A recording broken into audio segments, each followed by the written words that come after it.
Episódio número 6. O preço da desobediência.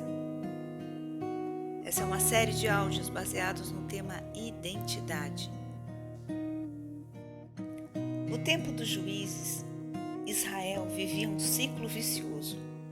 Sempre uma nova geração se levantava e, afastada do Senhor, fazia aquilo que era mal aos seus olhos. Então eles eram subjugados pelos seus inimigos e chegava um tempo em que eles clamavam por socorro. E Deus, na sua misericórdia, levantava um juiz que conduzia o povo em vitória contra a opressão dos seus inimigos. Mas dessa vez era diferente. Simplesmente não houve quem clamasse ao Senhor por socorro. Já haviam se passado 40 anos desde que os filisteus se estabeleceram no meio do povo de Israel. E eles viviam normalmente ali. Parece que dessa vez a ocupação era totalmente pacífica, sem resistência ou qualquer incômodo. Mas que geração é essa que se acomodou de uma maneira tão absoluta com a presença dos seus opressores? Bom, a Bíblia diz que nas gerações anteriores, os israelitas faziam o que era mal aos olhos do Senhor. Só que essa geração tem algo a acrescentar. Eles faziam o que era mal aos olhos do Senhor. E cada um fazia aquilo que parecia direito aos seus próprios olhos. Bom, então nós podemos entender que na percepção deles, todos estavam corretos naquilo que faziam. Ou seja, as suas atitudes eram perfeitamente aceitáveis. Ninguém pensava, puxa, o que estou fazendo está errado aos olhos de Deus. Não, isso não existia. Mas isso nos parece tão familiar. Nós estamos vivendo em uma cultura onde nós ouvimos de todos os lados que cada um tem que conceber aquilo que é certo ou errado para si mesmo. Que não existe um padrão de certo e errado. Que o mal é determinado pelos nossos próprios olhos. Mas será que isso é correto? Se a gente entender que de fato é assim, nós podemos dizer que o nazismo foi algo correto. Porque para muitos, exterminar os judeus foi uma coisa extremamente justa e necessária. O que na verdade temos que considerar é que nada é mais correto do que a palavra de Deus. Então, se for necessário, nós vamos ter que descartar a opinião de especialistas, filósofos, educadores, políticos, cientistas, seja quem for, que Deus seja verdadeiro e todo homem mentiroso. Dessa vez Israel mergulhou num nível mais profundo e completo de escravidão, porque a sua rendição aos filisteus nunca chegou a esse ponto. Sempre houve um clamor pelo livramento do Senhor, mas agora eles estavam totalmente confortáveis. Que grande perigo a nação do Senhor corria. Eles estavam à beira de uma extinção. Todos os seus valores morais, os preceitos eternos, estavam sendo devorados pela cultura dos filisteus, pela sua religião, pelos seus padrões. Em toda a sua existência, a Igreja de Cristo nunca conviveu de maneira harmoniosa com o mundo, porque quando isso acontece, significa que o mundo já invadiu a igreja. Em nossos dias, já na metade do século XX, um teólogo alemão chamado Rudolf Bultmann, sua teologia trouxe para dentro da igreja uma descrença a tudo aquilo que era sobrenatural na narrativa bíblica.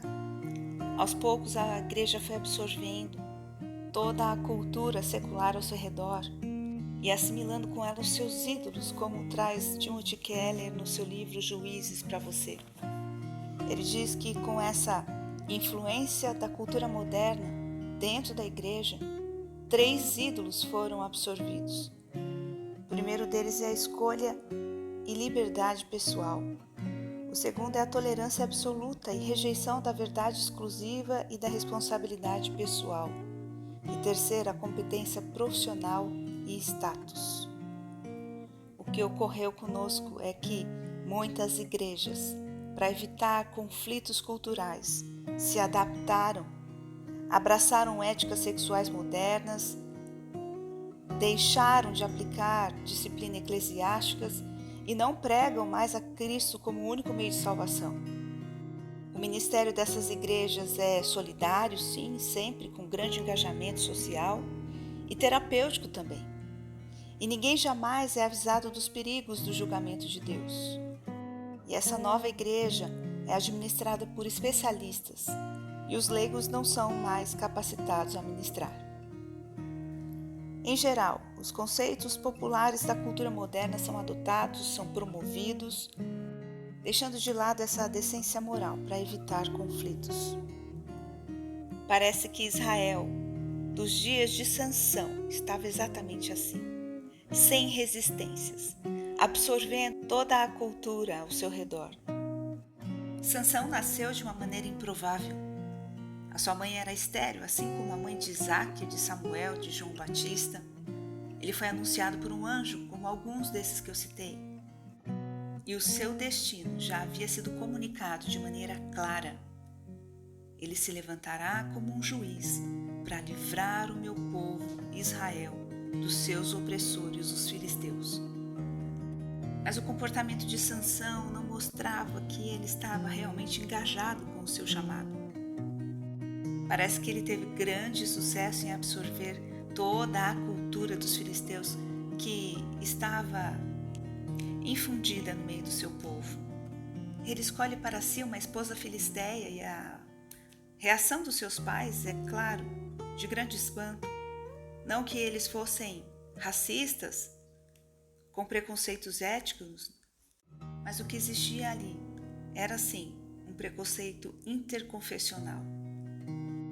Dagon era o deus dos filisteus, enquanto que o Deus de Israel era o eterno, criador de tudo, o Senhor e soberano sobre todas as coisas. Mas Sansão não estava preocupado com isso. Aliás, ele era impulsivo, ele agia o tempo todo sem pensar, ele reagia sem ponderar, era indócil, desobediente aos pais, vivia da sua própria maneira, ele era independente. Na sociedade israelita era inconcebível que um filho se opusesse à vontade do pai, contrariando seus desejos, porque o pai era o chefe da família. Mas Sansão, assim como todo o resto do povo, fazia aquilo que parecia certo aos seus próprios olhos. Sansão, o juiz prometido por Deus para livrar a nação de Israel dos seus opressores, os filisteus, estava totalmente desconectado do seu chamado.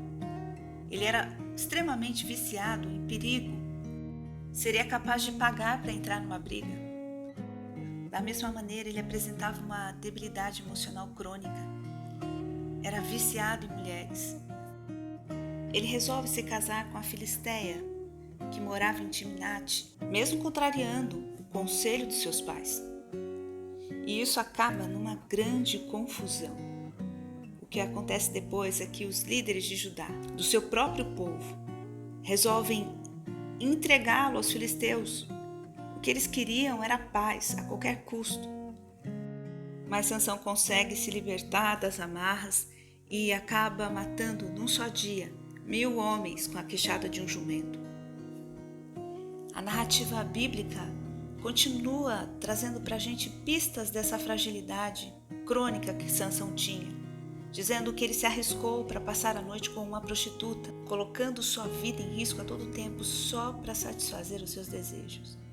Finalmente ele conhece Dalila, a mulher que o tinha na palma de suas mãos. Foi uma questão de tempo para que Dalila, de maneira ardilosa, conseguisse que Sansão entregasse o segredo da sua força, o que de fato era aquilo que garantia que ele fosse o homem mais forte de toda a terra. Nessa altura do campeonato, Sansão já tinha desprezado todos os princípios morais que pudesse ter recebido dos seus pais. Ele não acreditava nem mesmo que aquela história de que ele era nazireu era verdade. De alguma maneira, Sansão acreditava que a sua força era algo que lhe pertencia e que era natural dele. Não reconhecia essa intervenção do céu na sua história. A acabava achando que toda a sua performance era fruto da força do seu braço.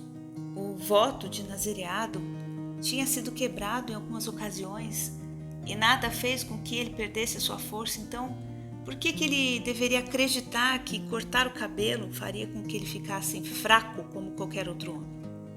Foi assim que ele contou para Dalila que se os seus cabelos fossem cortados, ele então perderia sua força. Mas ele dormiu sossegado, sabe por quê? Porque quando ele acordou com os gritos de Dalila dizendo: Sansão, os filisteus estão te atacando, ele acorda do sono e diz: sairei livre como das outras vezes. Mas dessa vez não foi assim, porque o Senhor havia se retirado dele. Então, dessa vez, os filisteus os prenderam. Os seus inimigos arrancaram seus olhos e o levaram como um prisioneiro para um cárcere. Certa pessoa disse: o desejo mau é a raiz de toda a escravidão. E isso se cumpriu de uma maneira tão clara na vida de Sansão, porque apesar de ter um chamado e um dom sobre a sua vida, ele conseguiu, na sua desobediência, no seu desejo mau, entrar debaixo de um jugo terrível de escravidão. Ele foi entregue como prisioneiro nas mãos dos seus inimigos por causa da insensatez do seu coração, por desejar aquilo que desagrada ao Senhor, por assimilar e absorver a cultura ao seu redor, achando que poderia mesmo determinar o seu padrão de moral, de certo e errado, de levar a vida do seu próprio jeito, de ser independente de Deus. Mas o que acontece é que agora ele estava prisioneiro dos seus piores inimigos e já não tinha mais os seus próprios olhos. Em Provérbios 30:17, a Bíblia diz que os olhos daquele que desobedece o pai e a mãe são arrancados. E isso literalmente se cumpre sobre a vida de Sansão. A desobediência de Sansão aos conselhos dos seus pais fez com que literalmente ele vivesse isso. Os seus olhos foram arrancados. Depois de um tempo preso, subjugado pelos seus inimigos, uma grande festa iria acontecer. Uma festa de celebração a Dagon, o deus dos filisteus. Eles cantavam com grande alegria dizendo: o nosso Deus nos entregou o nosso inimigo nas nossas mãos, que destruía nossa terra e multiplicava nossos mortos. Era um dia de muita alegria para os filisteus.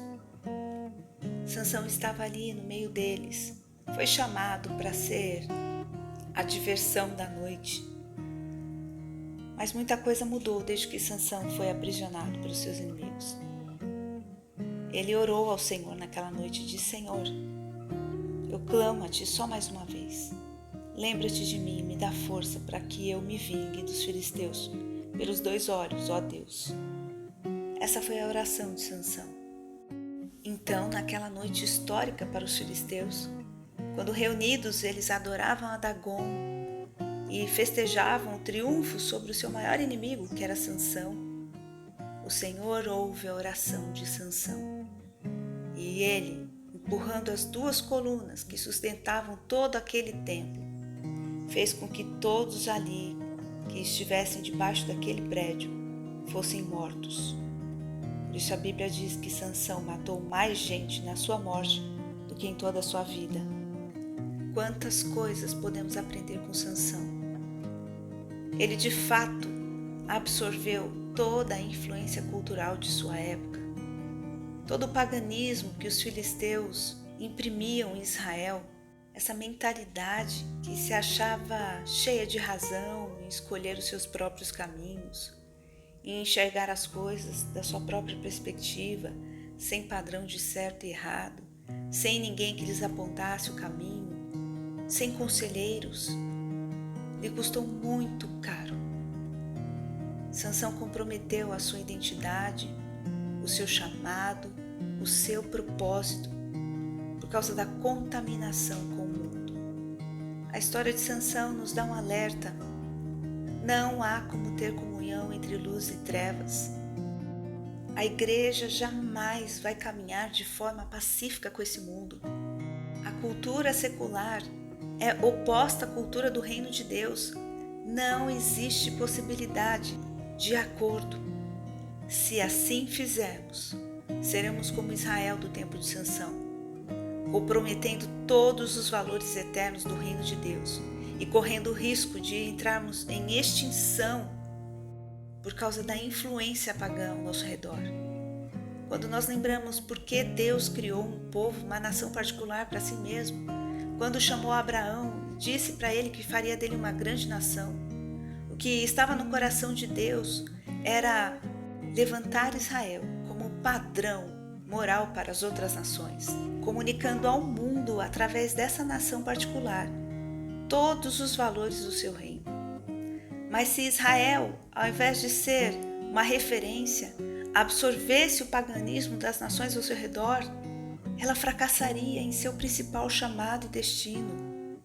E ainda hoje nós, como igreja, somos chamados a ser luz no meio da escuridão. Mas se houver em nós essa passividade em absorver a influência desse tempo e desse mundo, nós iremos fracassar.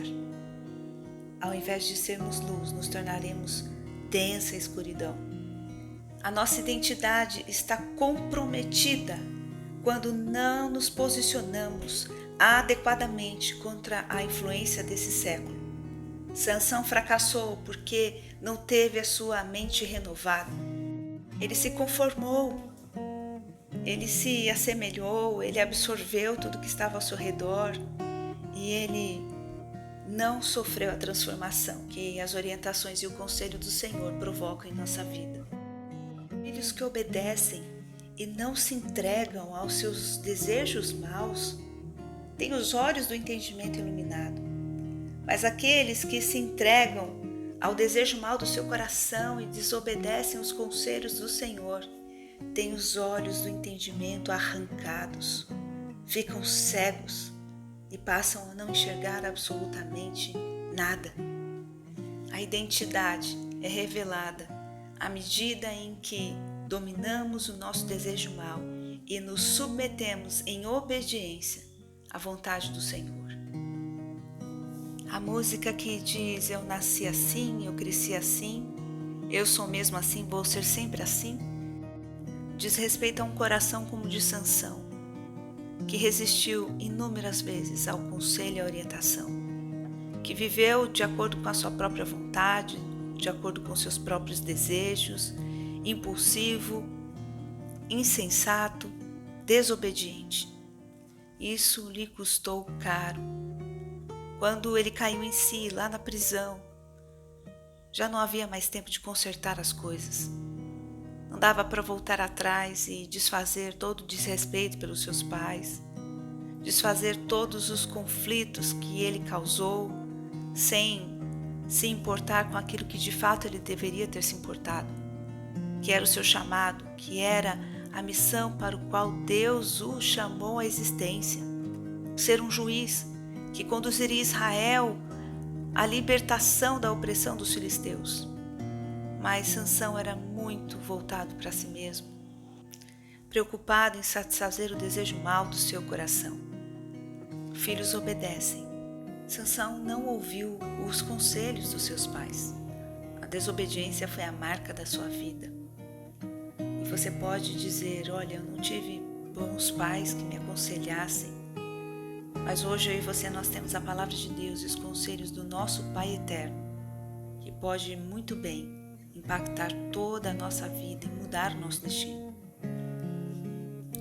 Eu compartilho a seguir 10 conselhos que o pastor Bill Johnson escreveu ao seu filho Eric quando ele se formava no ensino médio. E eu passo a citá-los de maneira adaptada. O conselho número 1 diz: aprenda a orar. A verdadeira vida de oração, ela não é formada numa sala de aula, mas nas trincheiras da vida, em meio aos problemas, aos desafios. Portanto, que a vida de oração não seja reduzida a um dever. Conselho número 2, você estará diante de Deus e prestará contas da sua vida.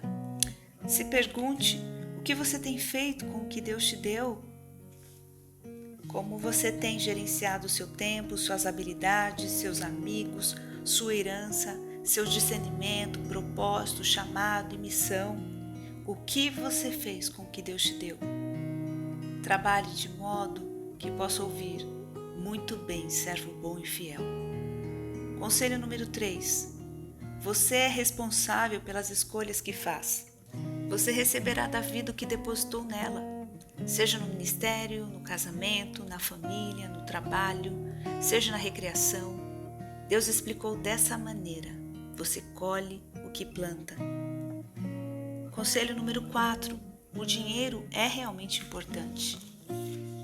Mas trabalhe não para dar dinheiro a Deus. Trabalhe para honrar a Deus com o seu trabalho e depois o honre com o fruto do seu trabalho.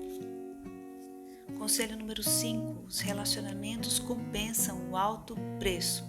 O valor dos bons relacionamentos vai muito além da nossa capacidade de compreensão.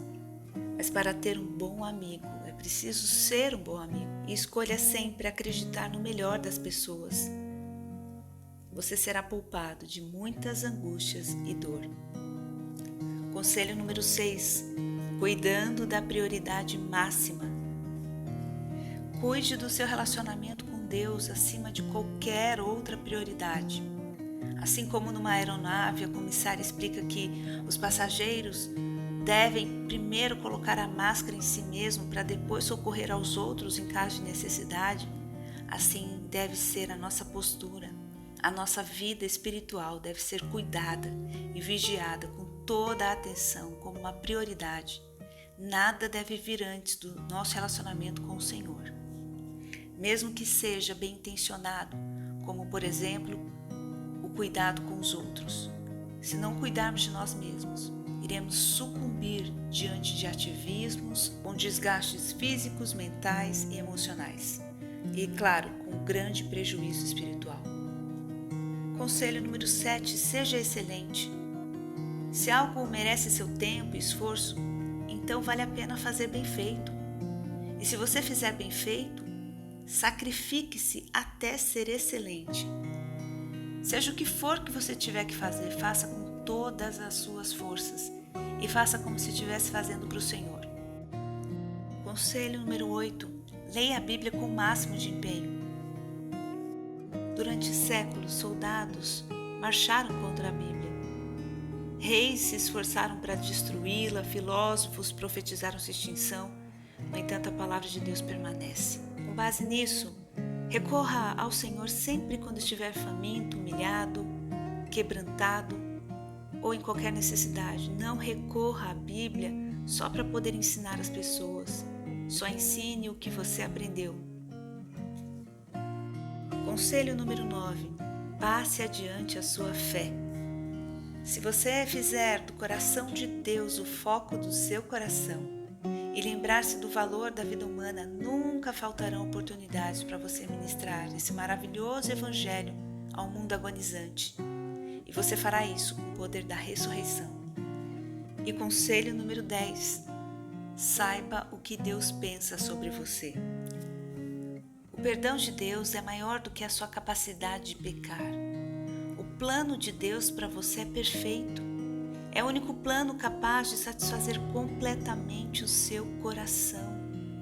Deus pensa em você o tempo todo. Na verdade, tanto Jesus quanto o Espírito Santo oram ao Pai 24 horas por dia em seu favor.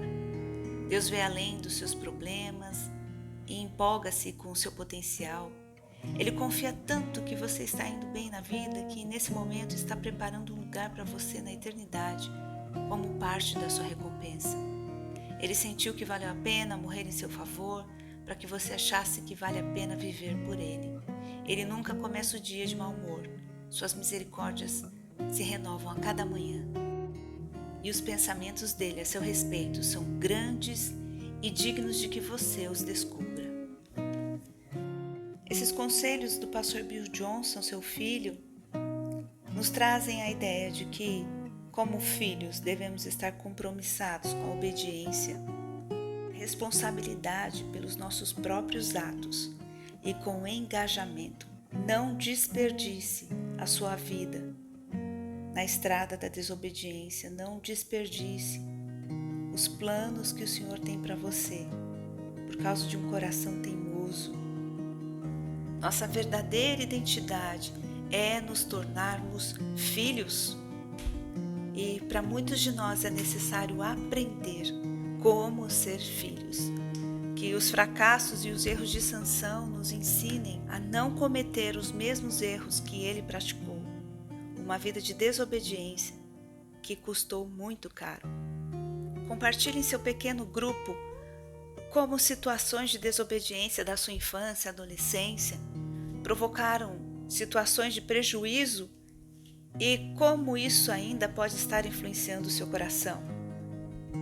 Compartilhe os frutos da obediência e como a mudança da sua mente transformada pelo Evangelho de Cristo fez com que você desfrutasse de boas recompensas. Que Deus abençoe a todos.